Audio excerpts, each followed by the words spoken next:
আমাদেরকে রিয়াজুল জান্নাহ ইসলামিয়া মাদ্রাসার উদ্যোগে আয়োজিত এই মহতি দ্বীনী প্রতিষ্ঠানে দ্বীনী আয়োজনে আসার বসার তৌফিক দান করেছেন।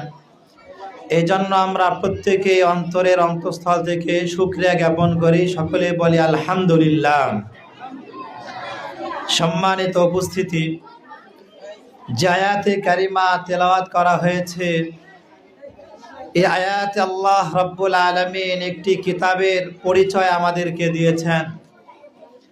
এই আয়াতের মধ্যে আল্লাহ রব্বুল আলামিন বলেন যে আমি এমন একটি কিতাব, তার রাসূলকে সম্বোধন করে বলছেন যেটা এমন একটা কিতাব যে কিতাবটি আমি আপনার উপর নাজিল করেছি।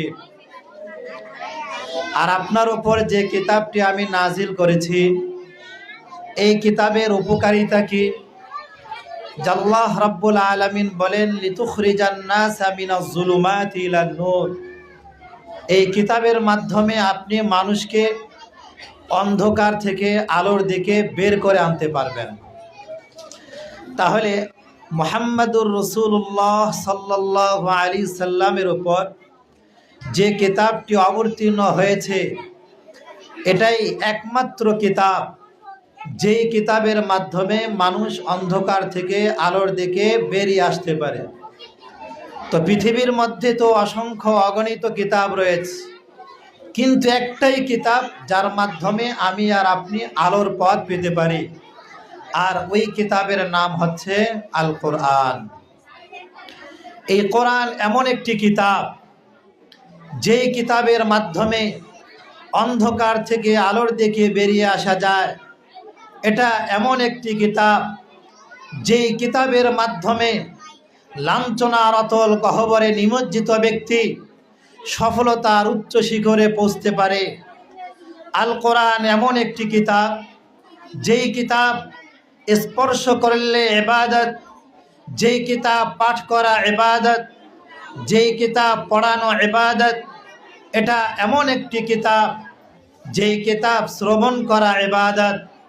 এটা এমন একটি কিতাব যে কিতাবটা শোনানো ইবাদত। কোরআন এমন একটি কিতাব যে কিতাব অনুযায়ী আমল করা সবচেয়ে বড় ইবাদত। তো পৃথিবীতে এমন কোনো কিতাব নেই যে কিতাবটা দেখলেই ইবাদত হবে, সওয়াব হবে। এমন কোনো কিতাব নেই যে কিতাবটা পড়লেই ইবাদত হবে। কিন্তু কোরআন একমাত্র এমন একটি কিতাব যে কিতাবটা পড়লেও ইবাদত, শুনলেও ইবাদত, পড়ালেও ইবাদত, শোনালেও ইবাদত, যেই কিতাবটা মনোযোগ সহকারে শ্রবণ করলেও ইবাদত। আপনারা চুম্বক দেখে থাকবেন। চুম্বকের কাজ হচ্ছে টেনে নেওয়া, চুম্বকের কাজ হচ্ছে আকর্ষণ করা। চুম্বক সব সময় লোহাকে আকর্ষণ করে থাকে। লোহা দূরে থাকবে তো চুম্বক নিয়ে গেলে চুম্বক তার কাছে লোহাকে টেনে আনে। তা চুম্বকের মধ্যে আকর্ষণ শক্তি আছে, টেনে নেওয়ার শক্তি আছে।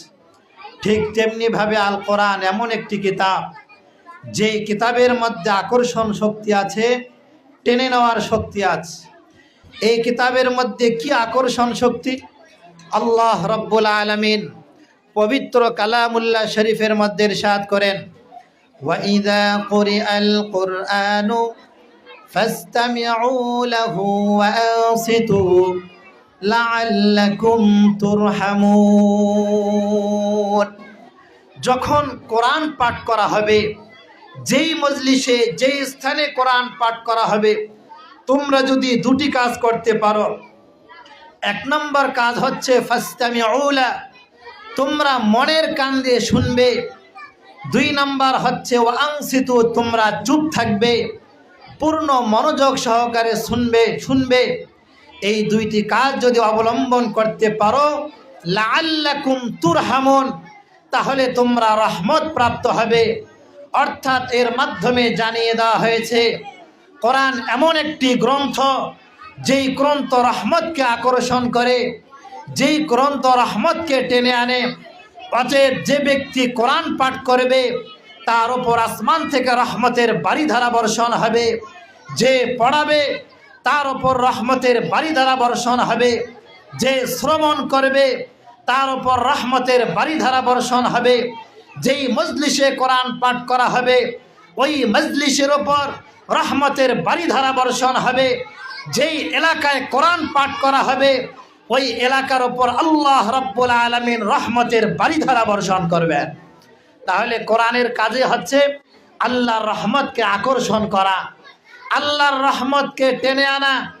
এই জন্য মুসলিম হিসাবে প্রত্যেক পিতামাতার সিদ্ধান্ত হবে, এই পৃথিবীতে অসংখ্য অগণিত গ্রন্থ আছে, অসংখ্য অগণিত কিতাব আছে, কিন্তু আমি আমার সন্তানের জন্য ওই কিতাবটাই নির্বাচিত করব যেই কিতাবটা স্বয়ং আল্লাহ রাব্বুল আলামিন তার প্যারা হাবিব মুহাম্মদুর রাসূলুল্লাহ সাল্লাল্লাহু আলাইহি সাল্লামের জন্য নির্বাচন করেছেন, তার উম্মতের ওপর নির্বাচন করেছেন। যেই গ্রন্থ স্পর্শ করা ইবাদত, যেই গ্রন্থ দেখা ইবাদত, যেই গ্রন্থ পাঠ করা ইবাদত, যেই গ্রন্থ শ্রবণ করা ইবাদত, যেই গ্রন্থ পাঠ করলে ইহজগতের সফলতা, যেই গ্রন্থ পাঠ করলে পরকালের সফলতা, যেই গ্রন্থ অনুযায়ী জীবন যাপন করলে ইহজগতের সফলতা, পরজগতের সফলতা, যেই গ্রন্থ বুকে ধারণ করলে, যেই গ্রন্থ অনুযায়ী আমল করলে, যেই গ্রন্থ আমাকে সর্বোপরি আল্লাহ পর্যন্ত পৌঁছে দেবে।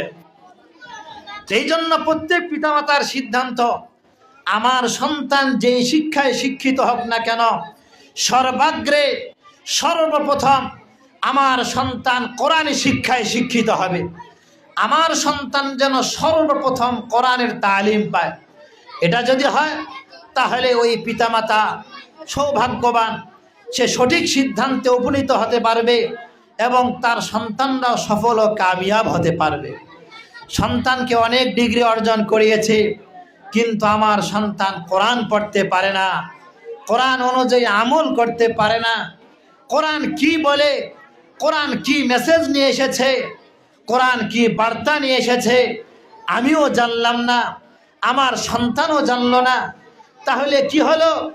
আমিও অন্ধকারে রয়ে গেলাম, আমার সন্তান ও পরবর্তী প্রজন্মকেও অন্ধকারে রেখে গেলাম।